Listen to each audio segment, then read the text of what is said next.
Hi guys, welcome back to Solution Lab. On this channel, we provide you with every possible solution to a specific problem. Whether it's a quick fix or a detailed tutorial, we're here to help. So without any further delay or any further ado, let's jump right into the video. So in today's video, I'm gonna show you how to access Telegram cloud storage. It's a pretty easy and basic thing to do, so just follow the guide. Now before moving towards the actual tutorial, please make sure that you've already subscribed to Solution Lab and hit that bell icon to get the latest updates. Now what you need to do is open up the Telegram mobile application and click on for example, if I click on this group and if I click on the camera option or this option, now what I have to do is click on file at the very bottom.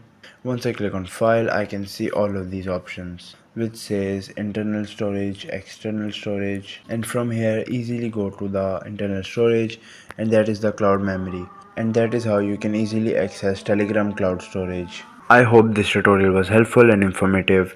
If it was, please give it a thumbs up and consider subscribing to Solution Lab for more helpful tutorial.